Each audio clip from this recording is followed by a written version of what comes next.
Welcome, everybody. Welcome back to another rendition of Pivot Ready Live, brought to you by Berkflow. My name is Wesley. I'm Director of Services for Berkflow, and Amy is Director of Operations.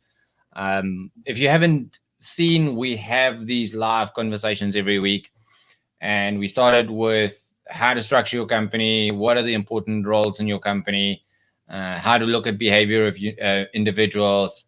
We've spoken about some specific roles in the company a little bit. One thing we do want to encourage you guys is if you have any questions or chats or comments or, hey, Wesley, I need you to smile, just put it in the comment section. I tend to get very serious when I start going into talking mode. So please leave a comment in the chat. We'd love to hear from you guys. If you have a question, we have this for the purpose of having live chats with you guys. So, Amy, what have we got on for today?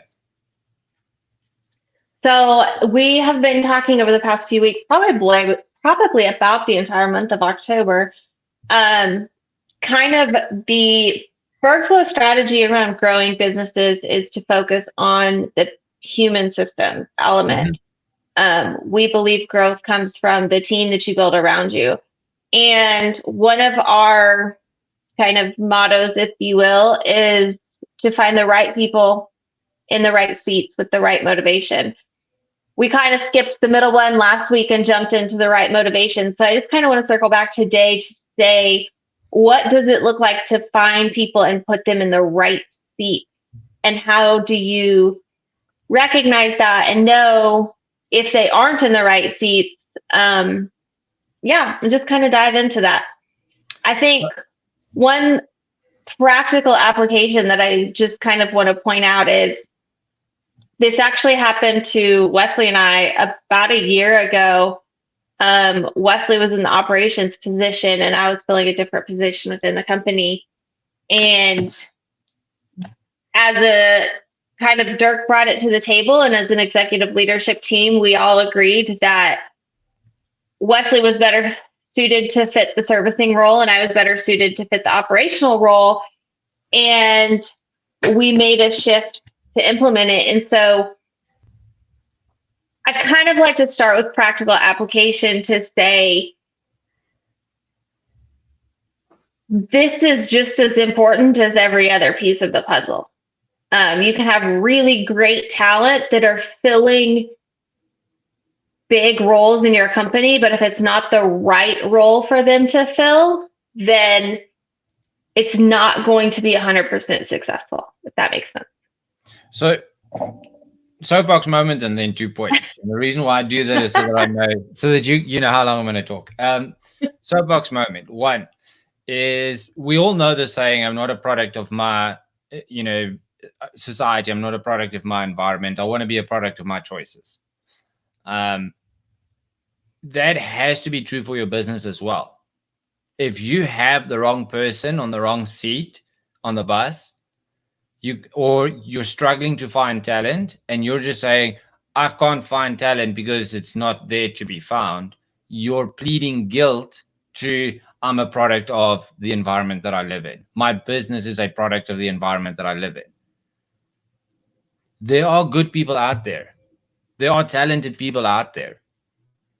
Just because you're not meeting them doesn't mean that they're not there. So if you want a business where those people exist in your business has to be a product of leadership, of decision.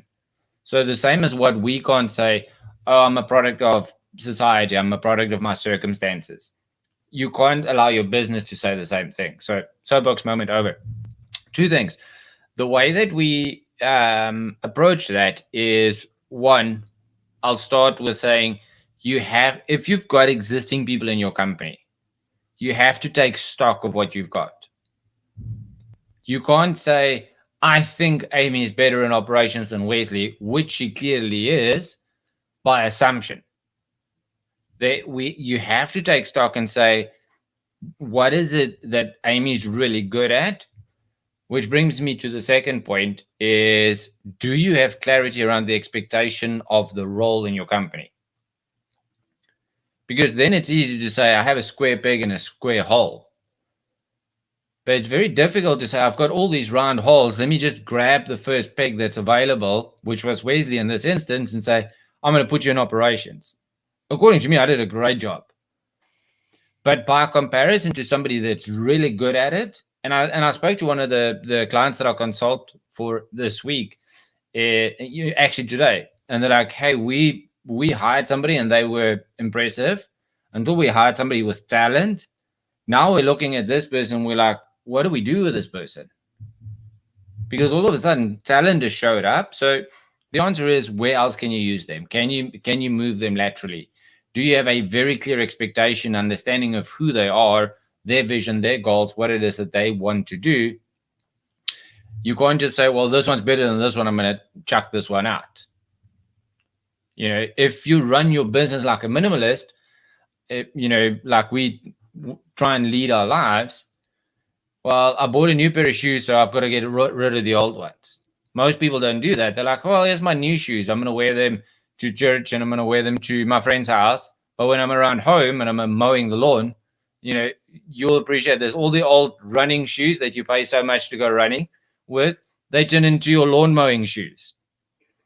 So are we treating the people in our business to say, well, now talent has showed up, I'm just going to disregard the rest? Or am I actually looking for a place to move those people and that person into a position that actually benefits them, motivates them, makes the best version of themselves? Because if you don't, they are going to be a product of their environment. If you put them on the wrong seat of the bus, they're going to be a product of the environment. Whose fault is that? My fault as a leader. So I can't then say, well, I have bad talent in my business, or I have untapped talent in my business. I must just go out and find better talent when I have this bench of untapped talent that I'm not even utilizing. Well, and I think that's a really good point to say, like, look at who's in your company. And if a person is not exceeding, sometimes our first instinct, even as a leader, is to, okay, like, how can I coach them? How can I help them be better? How can I grow their skills? How much money can I throw at training them, or whatever that is? But the reality is, you have to know that they're in a position that's going to allow them to thrive, because you can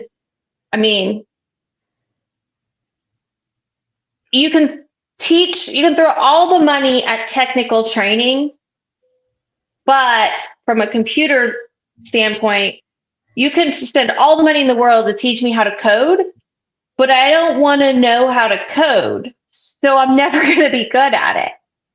And so there's a gap there. And I think the other thing you said that was really good is, it has to start with defining the roles within your company, because you can't recognize where that person needs to fit if you don't recognize what the options are.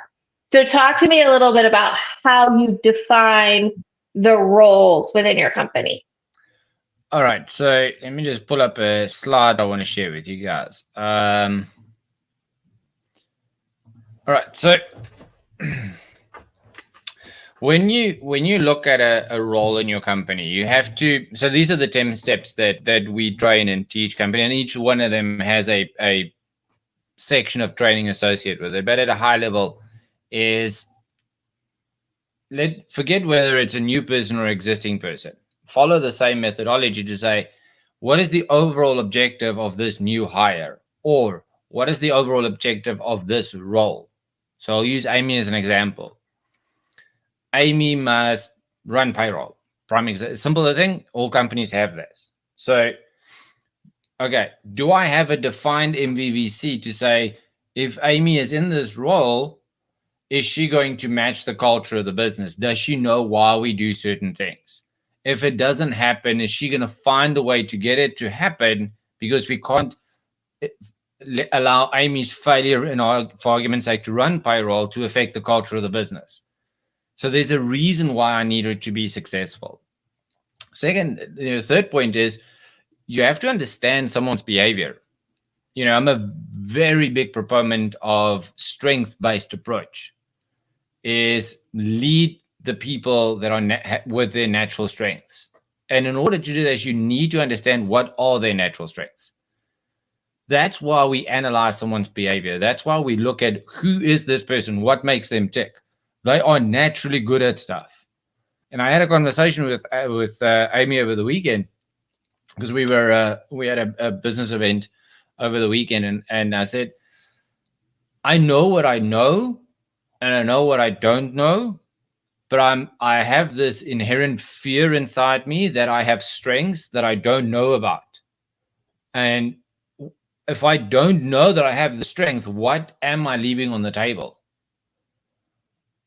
That's why people have mentors. That's why people buy into the vision of the company. That's why people sign up for, classes, or have certain friends, or develop this ecosystem around them to help them unlock. It's like, what is there about myself that I don't know?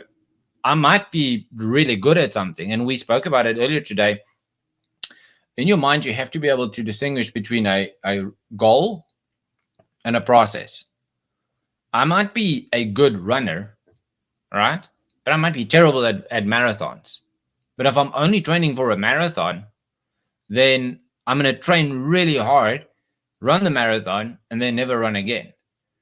If I fall in love with the process of running, or the process of caring for other people, or the process of leading people, I'm a father, I have 2 kids. If I'm in love with the process of being a parent, it's the difference between, hey, I just need to feed them and keep them alive until they're 18, and when they leave, and hopefully I've imparted and imprinted some values on them before they leave, because that's the goal, or I'm in the process of being a parent.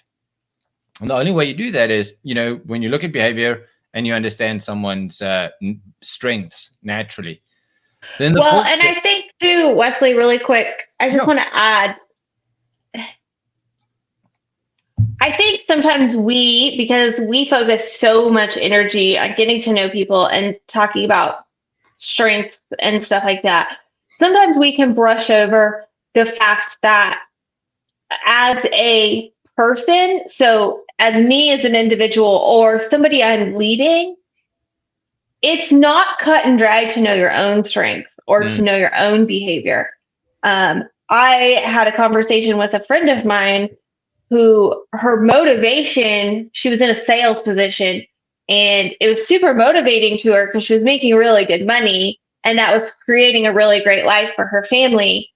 But she was so out of whack, just out of her normal personality and her normal behavior, that at some point she's going to reach a point where it's not going to be successful anymore. But even she was blinded by the fact that, like, she was good at it. She was really successful. She was making a lot of money, but it was so far out of her normal, like, behavior but she wouldn't even admit it, because she was even blinded by it because she was so good. So I think getting to know people, we have to remember that looking at behaviors is a little bit more complex sometimes. Yes. And recognizing if you're living in a strong behavior because, hey, I'm willing to step up to the plate for this moment, or if I'm living in my natural behaviors where I can live in that seat for the duration as well. Yeah. And I mean, that makes me think, I was fortunate enough to, Amy's husband was at this business event we were this weekend. And Amy's husband is a physical guy. He's a big physical guy. And, all the benefits that comes with it. He's committed, he's structured, he's disciplined, he's all that stuff. I'm wary of seeing people like that, where it's obvious that he has this strength, not physical strength, discipline. It's this strength.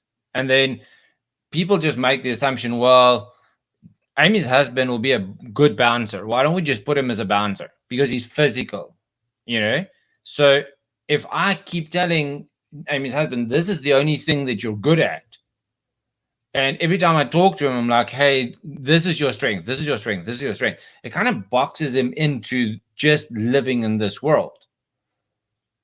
If I'm truly going to be a friend or a leader or a divisional leader or a business owner or a spouse, I have to say, if I just say, hey, this is the one thing that you're good at, I'm pigeonholing him into, well, I can only look for opportunities where this strength is used.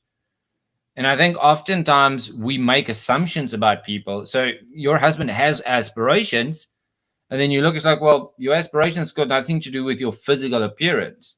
So just forget about your aspirations. Let's just use what you have. Instead of saying, you know what, there's untapped strength here. So what I want to caution people is be very mindful of saying, this is my only strength, or you know what, this is who I am. There are things about us that we don't know. We have blind spots around our other strengths. And your husband is a prime example of that. Is he doesn't know what he doesn't know about himself. It's obvious on the outside. I can look in and say, hey, bud, I see this strength in you. And he's like, okay. But so behavior is, and again, I'm going to get off my soapbox, is behavior is one of those things that it requires focus. It requires understanding at a deeper level, because when these people show up, I have to bank on their strengths. And if I'm saying to them, you're only useful in this lane, how am I going to develop them if I'm not looking consciously for more strengths to develop? Not weaknesses to turn into strengths, but natural strengths. So that was my rant on behavior. Moving on from that is, when you build this role in your companies, you need to understand what level of responsibility, one, does the position require? So is this a do what I tell you to do position, or hey, this is an opportunity for you to move the needle? Is there opportunity for you? Then we look at cognitive match. Cognitive match is one of those things that some positions require you to be a lot more fluid, flexible, gray problem solver, if I can put it that way. Some positions just require you to find perfection over time through repetition. And what that means is, one person will roll into the company in 90 days and say, hey, I'm going to add momentum, and the other person can do it in 30 days. So if it's a repeat task position and I have a good candidate, I have somebody that applies today, if I don't know that, you know what, it's going to take me 90 days to get them up to speed, then I might walk away because I say, hey, I need them to roll up in 30 days. But that person that rolls up in 30 days is going to get bored in 90 days because they're like, hey, I'm doing the same thing all the time. So it is definitely an understanding of the demand of the position. Smile, carry on. So then the big thing that I've been doing a lot of research about in the last couple of weeks is, are we very clear on the return on investment for that position in our company? I was having a conversation with a business owner yesterday and today. Is if you run a plumbing business or a pressure washing or window cleaning, it's very easy for us at a technician level to say, oh, I know what my return on investment is. I pay at 25 hours and I bill out at 50. So it's a 2x, right? So that's easy to understand because it's very transactional, it's very measurable. So take Amy as an example. Amy is in a non-revenue generating position. So if I run $1 million business and I pay Amy $100,000 a year, how am I going to measure the return on investment for Amy in that position? And I've got another slide which I'll jump to in a minute. So I'll come back to return on investment. Okay, hold on. Before you do that, Jake asked a question about cognitive that I think is very interesting here. And just to kind of preface Jake's question, Acumen is a tool that we use amongst our clients to kind of help measure this cognitive match. So the question is, have you seen someone take acumen and score too high for the role? How did you advise them to adapt? Good question. One, if the position requires a certain level of mental agility, right, and somebody applies and they're at a higher level, they can do the work, but you have to understand you've got to add other stuff in there. Into that is, how am I going to keep them mentally challenged? You know, the higher the cognitive score, they're going to want more mental stimulation. So I'm not going to take somebody with a very high mental agility and say, hey, do you want to be a driver in my vehicle? Because inevitably what they're going to do is they're going to come to you and say, hey, I thought about this. Hey, I stuck my finger in this thing. I wanted to do this. Why don't we fix this? So all of a sudden, things weren't broken. They're just looking for a place to express their creativity. The way that we work with that is you set mile markers, is you set these, hey, if we do this, then this becomes, I spoke about it earlier on, as a goal versus a process. Well, if we get this process running and humming, then we can run the next process. Then we can run the next process. Their higher mental agility will allow you to ramp up the process scale quicker, not reach the goal quicker, but hone the processes around that. So it's the application of that higher mental agility and how you use it, as opposed to what it is. It is what it is. It's what do I do with it when I have it? Jack, I hope that answers your question, buddy. So then, what is the compensation model? You know, how am I going to factor in the cost? How am I going to justify? And I was talking to, one of my clients this morning, and I'm like, if you are, because they're CEO and business owner. So are you making decisions as the CEO, or are you making them as the business owner? Because if the business owner is making CEOs with business owner authority, it's very difficult for you to replace yourself in that role, firstly. And then secondly, you let yourself off the hook. Because I was talking to this individual this morning, and they said, well, our aim is to get to 5 million in revenue, but we're not tracking yet. And then they just carried on. If I was the CEO and Amy was the company owner, and I said, hey, we're not going to hit our target of 5 million this year, but you know what? I'm working on this and this and this. I'm going to get smacked in the head and say, whoa, wait, stop. We're not hitting our target of 5 million this year. I don't care about the rest. Tell me what we're doing to get back on track. Because Amy, as the business owner, is going to say, I put in capital investment in this business. My expectation is return on investment. You just told me I'm not getting it. So understand the compensation and the expectation that goes with that.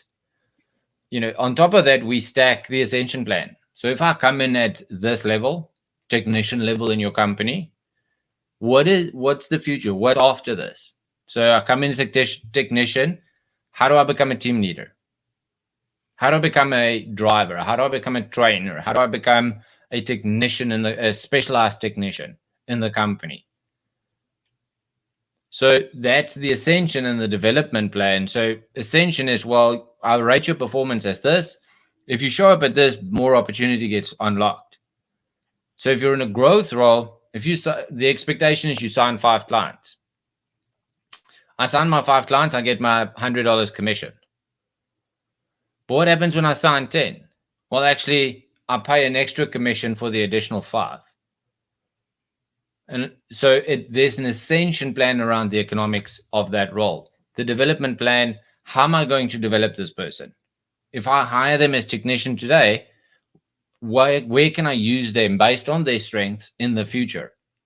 And then ultimately, and this is where a lot of businesses fall flat, is they don't have KPIs that actually measure the success for the role. It's easy for me to say, Amy, do you show up on time? Yes. Do you clean windows? Yes. Okay, cool. How many windows did you clean? I don't know. I cleaned 2, but they were really clean. It's like, well, actually, I bill by the hour, so I need you to clean 20 windows an hour. So the language of business is numbers. That's why we put it last, because if you cannot indicate the return on investment, the ascension plan, all that type of stuff in the form of a KPI, a number that indicates success, it's going to be very difficult for you to scale up. So let me circle back to return on investment. So you have to ask yourself these questions. If I'm going to hire, so whether it's a new position or an existing position, so look at your org chart and say, I have all these people in my company. Forget about where Amy's name is right now. Today I'm looking at the operation. So let's assume I don't have Amy. If I hire a good person, what changes when I have that right person in? Can I answer that question? And well, life will be easier. Again, go back to my previous statement. The KPI has to be a number. So when Amy works in my company, I get 4 hours a week back of my time. It's a KPI. It's a number. I think this is a good opportunity to pull in an outside perspective also. You know, especially when you're kind of hiring your first key leaders in your company. We've worked with a lot of clients, so Wesley tells me, that they get stuck around like, I don't really know what I'm going to have taken off my plate by this person. Like, I don't really know what I'm going to be able to pass on. And I think just bring an outside perspective and say, like, what do you see me getting distracted by? What do you see me doing that I don't need to be doing? What can I get rid of to focus more on what I need to focus on, or whatever those questions look like? But have somebody else help you answer those questions is going to build that return on investment question out a lot better for you as well. I mean, and that's what we do. You know, we always, during these Pivot Ready Live, say, hey, book a strat session with us. You know, that's one of the things that I do during a strategy session is I say, hey, what are some of the places where you're unstuck, where you can move and free up time? So if Amy does operations, that means I get 4 hours back. Does that mean I up my YouTube subscription and my Facebook likes numbers for the week? No. It means that I'm now saving 4 hours that I'm applying back to growth. Or you know what? I'm saving 4 hours to build a training system on my servicing side.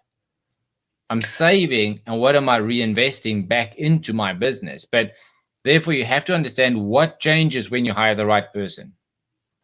Well, and you also have to remember, like, okay, so Wesley, if you're the company owner and you're doing operations, but it's not your strong suit, I might come in and give you the 4 hours that you're spending back, but it might only take me 2 hours to do the same role. So in essence, you're getting 6 hours of time back. Yes. So it's more than just a kind of tit for tat kind of example. It goes back to the right person in the right position is going to multiply you, and not just replace you. And that brings me to the second point is what goals become more attainable when you hire the right person? Is we have these goals to say, I want to increase my company. I want to hire more people. I want to train more technicians. I don't want to be in the truck. I want to go into another market. So the work is going to happen. You know, when I talk to clients, if you've got, let's use 40 hours as a billable time for Amy. She works more than that, I promise you guys, but let's just say Amy works 40 hours a week. If Amy is the business owner and she puts in 40 hours and 60% is spent on servicing and 30% is spent on growth, and maybe 10% is spent on operations, there's still residue of stuff that doesn't happen. We all have stuff in our company that says, I wish I had time to build a process. I wish I had time to make better Facebook posts. I wish I had time to do market research. You know, when that happens in personal time, it spills out into your personal life, and the work's going to happen irrespective. Otherwise, your business is not going to grow. And you know that. So what you do is you go into your personal time to say, oh, I need to go do that tonight. I'm going to reply to my emails. or tonight I'm going to edit all my videos for my YouTube channel, or whatever it is. So you have to ask yourself very clearly what goals become more attainable when you hire the right person. And then how does this hire impact those goals? Again, it's a number, it's a time. It's, my 6-month goal now becomes a 3-month goal. My 2-year plan I can bring back to a 1-year plan. One of the things that I was researching is a lot of people in their personal life will say, oh, I need to have 2 or 3 months of my personal income saved in my business. In my personal life. When the sky is falling, like Stuart Little says, I need to have rainy day money to help me weather the storm. Do we take that discipline into our business? Are we saying, hey, my business needs 2 or 3 months float? Or we're saying, hey, in my personal life, I'm super disciplined. I have 3 months cash flow, but my business runs hand to mouth. Which brings us back to the why. A lot of people say, I want a business. Why? Because I want time and money freedom, ultimately. I don't want a boss. I want to have all this time and I want to have all this money. Why? If the intention for you is not to build up a cash pool, to say, either I'm going to live off this cash pool as future security, or I'm going to invest this capital into expansion in the business, or I'm going to build up reserves so that I can carry my business in a recessionary period, why are you trying to build this personal nest egg? So if in our personal lives, we all know, hey, I need to build in some buffer. When my transmission blows up, I can't just swipe a credit card. I've got to build in a buffer in my personal wealth. Why don't we do that in our business as well? So those are some of the goals. When I talk to business owners, it becomes that it impacts that goal. It becomes more realistic to say, okay, I can spend more time in growth. I can grow the business faster. Therefore, I can build up reserves. How does this person impact the team dynamics? So Amy and I are very different. We get along 99.9% of the time in my book. Amy is laughing because it's like 60-40 in her book. But that's fine. You have to understand people have different dynamics and they bring in different personalities, different behaviors, different tendencies. Amy always jokes and says she's got 3 of the exact same people around her. And why? Because we are creatures of habit. So Dirk and I are very similar, and Amy's husband is very similar. So she tends to face the same problem in all aspects of her life. I appreciate that. Thank you to Amy's husband and Dirk. I get the benefit of Amy building muscle memory around dealing with my shortfalls. The other thing is, how does this hire improve and expand the division that you're hiring them into? Before you even make the hire, or do I actually need this role? Do I need a full-time bookkeeper, or can I just outsource the bookkeeping? Can I just have my CPA do certain things for me? It's a whole different discussion when you can't measure that. It's like, because inevitably what you end up is, I'm going to wear all the hats. And a lot of the coaching that I do with clients is they don't know when they're wearing what hat. That's where the confusion is. Like, if I make a hire, I actually don't know what they're going to do. And that translates in, I actually don't know how to write a job description because I don't know what I want them to do, because I don't know how to hand off the stuff, because I don't know when I'm wearing what hat. Ultimately, I think too, Wesley, this one is sometimes tasks that we think fall in one division can be taken care of by somebody in a different division that has better strengths. And kind of an internal example of this is the Adriana, who functions as my operations assistant. Because of her strengths to kind of really keep things in order and run things as processes, she has taken on some tasks that we originally thought maybe lived in the servicing division, because she's really good at it and she can still manage them. And so those tasks have kind of started to fall into a different division. And sometimes that's not always clear when you're mapping it out on paper until you see the person who has the strengths and fits the roles. And it also, so in this instance, I know for me, it's a task to do it. For Adriana, it's a process to run. Mm-hmm. Because I can't run a process around a task. I'm just doing the task. I'm just doing the thing. Somebody that's better at it is say, you know what, I can turn this into a process, and we can get a VA to do it. We can get a software system. We can get a CRM. So what I used to do manually, Adriana now runs as a system. It's seamless. So you have to understand, how does it improve and expand the division? And it's not just my division that I hire into. Adriana actually works in your division, but my division benefits. Mm-hmm. Because you made a good hire, my division benefits. Big question is, what is the intended ROI for making this hire? Can I measure it in time? Can I measure it in money? It's very difficult for a non-revenue generating position. But I was having a conversation, back to my point earlier, is it's easy for us at a technician level to say, oh, I want a 2x or 4x. I bill out at 25. I want them to make 100 an hour. So that's easy. Management, if you can't see the impact that they have, how are you going to know that they are successful? Because we say, hey, I want a manager to 5x the investment because it's a bigger payment, or 3x. So technicians 2, I want my middle management to 3x. And then I say, okay, Amy, as the business owner, my question to you is, at a CEO level, let's say I want to be the CEO in your company. What's your expectation? No, 10x. I said, okay, well, show me on your P&L quickly where you 10x every month. I don't do that, because I'm a product of my circumstances, and I actually don't have it's like, you're failing here. So you can't expect 2x and 3x here if you're not measuring 10x at this level. So that's when we talk about return on investment, it's not in isolation, it's in the bigger scope of the thing, of the business. Can I measure return on investment and act? Because every time I fork out $1 for someone's time or effort or a product, I have to be able to measure it back as a return on investment.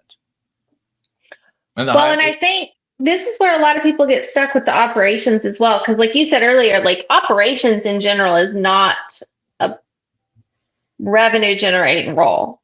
Yeah. But to like what we were just talking about with Adriana's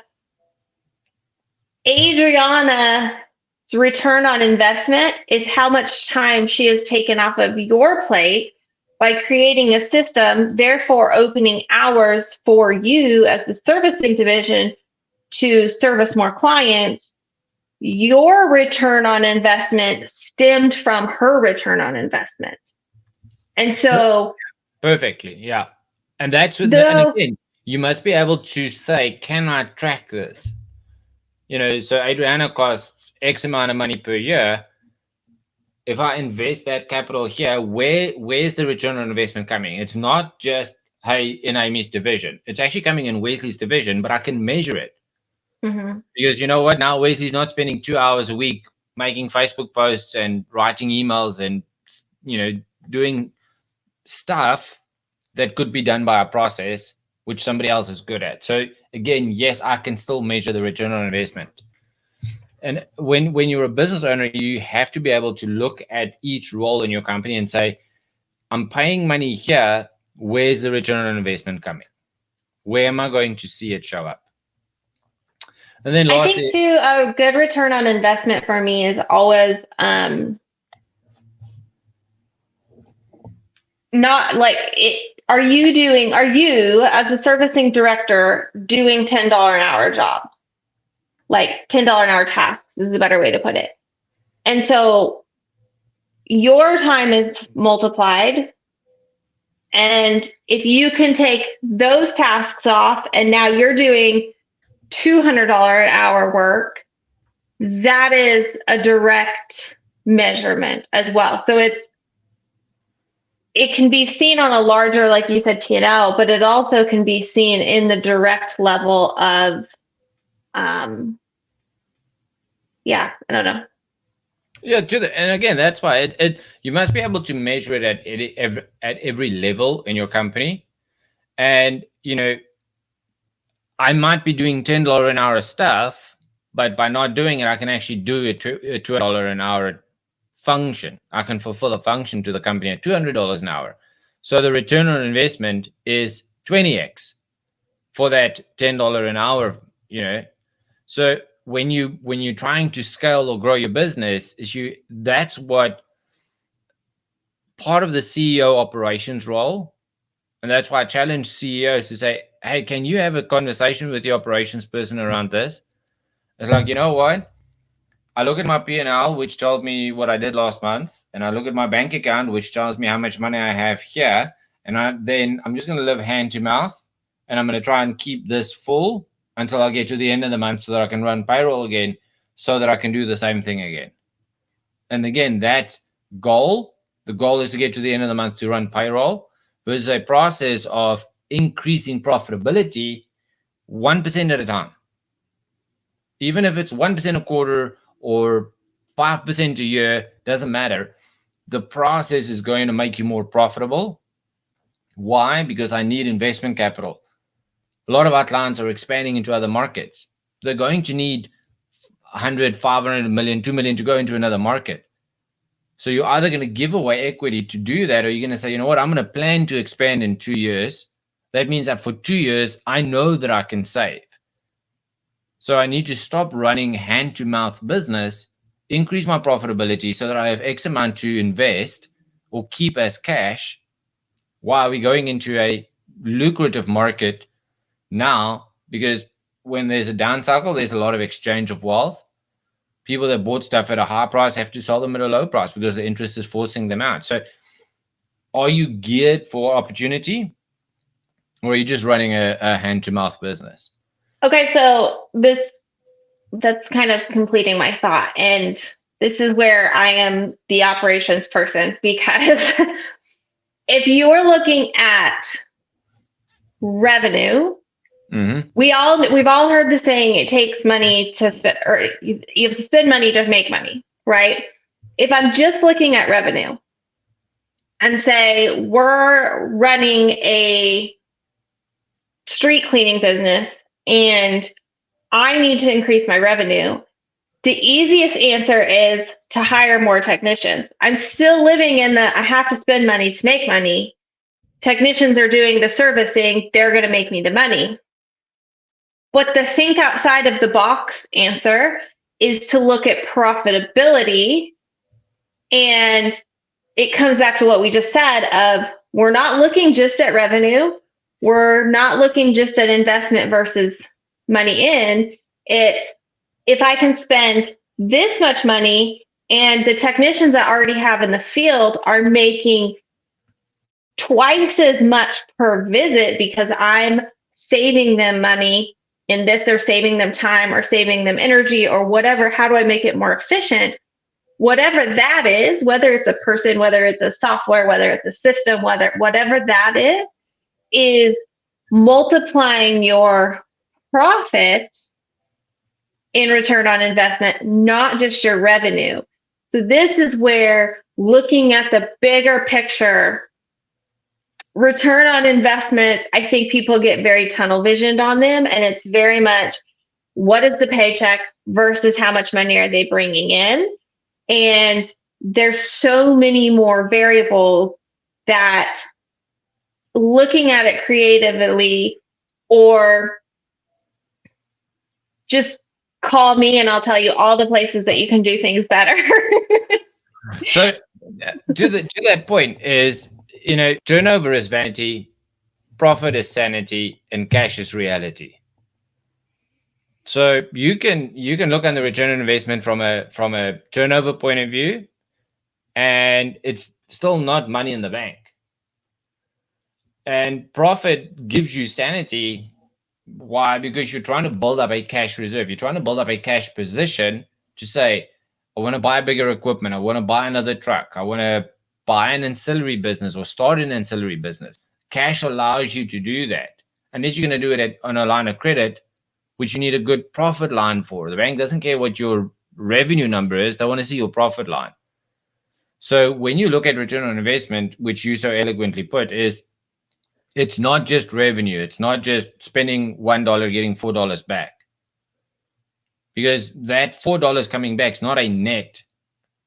There's still, operational costs, cost of services, cost of goods, all that stuff sits in that, wages, all that stuff. So you have to see, can I track this from a turnover, vanity, profit, which is sanity? Okay, I know I am actually profitable. Where do I need to apply focus? Where am I bleeding? And then cash, which is the reality that buys you opportunity in the future. So long way around the mountain, finding the right person starts with identifying what this role in your company is going to do. If you know how this person in the company is a return on investment, it starts by saying somebody that fulfills this role correctly. If you don't have that basis, you can't say, hey, I want to put Amy in this role, or I want to move Wesley to this role, because I'm just moving them around in the dark, hoping that they're going to illuminate some unknowns to me. And it's very demoralizing. It's very demotivating for people to say, you know what? Just as I'm building up muscle memory around something that I'm good at, and we're actually using my strength, you're just moving me from the pot into the fire. And you say, hey, I need you to start cooking again. It's like, well, I'm not looking for comfort. I'm looking for success. I've got ways of saying, you know what? I moved the needle for the company last year by 100,000. Can I do it 200 this year? Can I do 500 this year? If I'm the growth leader, can I bring our cost of acquisition of a client down? It's very different when you're just saying, hey, Amy, I just need you to do stuff. I need you to make us profitable. I need you to build some systems and processes around stuff. And then we need to hire some more people to, walk around blindfolded in the dark doing some more of this stuff. Because somewhere in the future, we're going to figure it out. That's the goal mindset versus what can we develop disciplines around in the process today. Profitability is something you can develop as a process. Good hiring practices is a process. Leadership development is a process. Accountability and KPIs, looking into return on investment is a process. So all you do is you run those processes all the time. Then you're not goal fixated. Once you get to the goal and you abandon, you actually say, we just keep running these processes. I can just stack them on top of each other. So it starts with understanding the position, the requirements of the position, how this position influences your company, how you look at an opportunity called a position in your company. Then you meet with, a candidate like Amy, and you say, okay, well, I know what I want here. This is who you say you are. This is who I see you are. Your strengths. I look at your resume, which is just an autobiography of what I want you to believe. So I don't put a lot of emphasis on resumes. It's a self-authored document, because I'll just tell you I did all these things. I want to see in our interview process, show me where you succeeded. Show me where you overcame a challenge. Show me where you made your life better. Not because you moved from company A to company B and got paid more and bought a bigger house. That's not moving the company. That's not moving the needle. It's, have you overcome challenges? So that's our requirement. That's part of our culture in our company is, have you overcome challenges? In your company, it might be different. That's why in this 10-step process, you have to understand your MVVC. You have to understand what is the culture of our business, because that's going to tell you where and what talent to go look for. I hope that answered your question. I didn't mean to get on a soapbox, everybody. I apologize. Jake, thank you for interrupting that with a great question. Amy, what's next? What have we got coming up? We have actually quite a few things coming up. So to start with next week, wow, can you believe next week is November? November 3rd and 4th, we have what we call our talent acquisition system. And alluding a little bit to what Wesley just talked about, this is going through our hiring process. This is finding talent. This covers kind of all of the things that we've been talking about in the last few weeks. And we have systems and processes and tools that we put in place and we train people on and help them implement. So if you're interested, you can visit bergflow.com/talent acquisition systems. You can always email us if you forget that website as well. That is next week, November 3rd and 4th. It's a 2-day virtual training online. So we also, on December 15th, have what we call our business planning clinic. And Wesley, you can expand on what that looks like a little bit. So business planning clinic is a lot of, it's a lot of people say, I've got New Year's resolutions. And the moment it fails in January, it's like, well, you know what? I have 11-month plan for the business. And then you fail in February and say, you know what? I've got a 10-month plan. We say a business planning clinic that we host, the intention of it is to say, okay, let's say, where do I want to be at the end of 2023? What do I need to do each quarter? What do I need to improve every month? What do I need to track every week? Or what do I need to execute every day? Because that's a process towards that. Then you can say, okay, in Q1, did I hit my goal? Yes or no? That just means I have to increase my activity in Q2. I'm not forsaking the year-end goal, and that might be expanding into a new market, increasing your revenue, improving your bottom line profit, hiring right people, starting an ancillary business, whatever it is. You have to plan to get there. So we're very excited to be hosting that business planning clinic. If you guys want to chat to us, ask questions about your business, we're more than happy to set up a strategy session. It's complimentary. If you listen to this, you get a free strategy session. You're welcome to reach us at contact@bergflow.com. You can schedule some time with me or one of my guides, and we can talk through it and see where your business is, where do you want to go. We're excited about the launch of our new intake in January of our PRT program. So the kickoff for that is actually the business planning clinic.